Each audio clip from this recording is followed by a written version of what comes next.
All right, joined now by Butch Hobson of Bengals.com, Richard Skinner, the Bengals beat writer from the Enquirer. Guys, thanks so much for being here. We'll take the poll question right off the top. Andy Dalton's contract extension was announced early last week. Did the Bengals get this one right, Butch?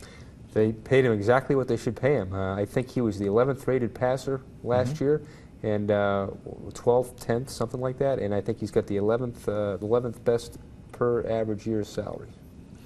Yeah, because I think the whole part to this, and I think it's the one that fans don't seem to grasp. Everybody looks at the big number, and to everybody's credit, everybody broke down the numbers to tell you, you know, when you could get some outs, when it was going to be beneficial to the team, etc. The bottom line is this. It is going to be worse if you didn't pay Andy and had to start over than what you would have had to pay Andy. That's the part that I think everybody thinks you're just going to pluck a quarterback out of Main Street and he's going to be great, or pluck him out of the draft and he's going to be great. When you've got one that's even really good, or even just very good, and I'll put Andy in that category. Not great, but very good. You've got to build around it and stay with it, and that's what they've done. It's smart. There are teams in this league who are still trying to replace Hall of Famers. Constantly. Guys who have been in the Hall of Fame for about 10 years. Buffalo, Miami. They still cannot find the replacement quarterbacks for Dan Marino and Jim Kelly. Maybe they Tennessee's have still now. looking for Steve McNair's replacement.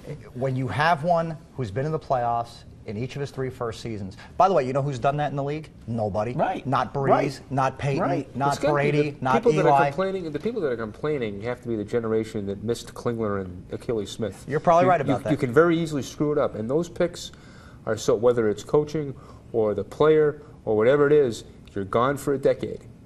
Yep, no question. Okay, guys, we have the first preseason game under our belts now. A 41-39 loss at Kansas City. We'll get into, specifics of the game, but first, overall impressions, Richard, on the game? The first team offense was good in the series that they played with Andy playing in that spot. The first team defense was really good as well, especially when they had that short field after the kickoff return to hold them to a field goal was really good. They had the 3-and-out to start the game. I mean, I thought that group was good. Obviously, and it's pretty easy to point out, special teams was bad. And I know you can look and go, well, that's just special teams guys. But this was a lot of guys that were on special teams last year. The one thing I'm confident in, Darren Simmons is good enough to fix it, and it's just a preseason game. But that was disappointing. That can't happen.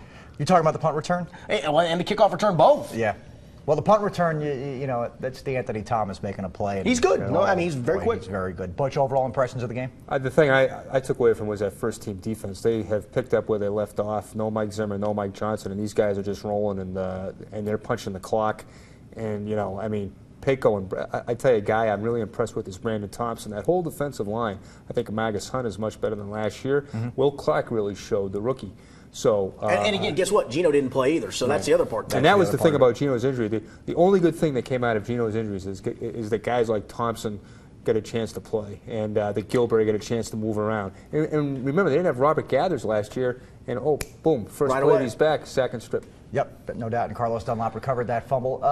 Butch, Jason Campbell, any update on his arm injury? I don't think he's going to practice this week. I think we're going to get a heavy dose of Tyler Wilson and Matt Scott. Look at that! I forgot all about him. And it was just how could you forget him? I think Campbell's going to be okay. I think people are nervous about Campbell, but I think he's a solid guy. I think it was a typical first game, with a new team, new scheme, and A.J. McCarron's not going to save you. Matt Scott's not going to save you. Jason Campbell's not going to save you.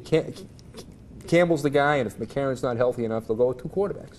But let me flip it a little bit. Did Matt Scott up his stock a little bit this week? I'll give him this. He at least he made the coaches take some notice, and they talked to us yesterday and told us that very thing. But it is just it's against third stringers. It is in the fourth quarter. That happens a lot in this league where people get excited by what that guy does in the fourth quarter when really there's not a lot on the line. But he gutted it out, no pun intended. He did a lot of good things, and he's probably going to get a chance, as Geoff said, this week. I wouldn't be surprised if you don't see him play at least a half against the Jets, maybe even 2.5, 3 quarters. I don't think they get Tyler Wilson ready to even take a snap on Saturday, and you're not going to see Andy for very long either. And you don't need to see Jason. There's no reason to rush him back. Very quickly, Butch, outside of Will Clark, who you mentioned, the defensive end from West Virginia, any other rookie? Whether it's Jeremy Hill, Darquez Dennard from Thursday night? I thought their first 2 picks, Dennard and Hill, they jump right off the page at you. Dennard looked like he'd been playing for 10 years when he blitzed off the slot in his first series, and Jeremy Hill, he's moving the chains. It's exactly what they need. All right, Skinny, don't go anywhere. We're coming back. We've got Dave Collins replacing Butch. We'll shift from the Bengals to the Reds in a minute here on the Sports Authority. We're back after this.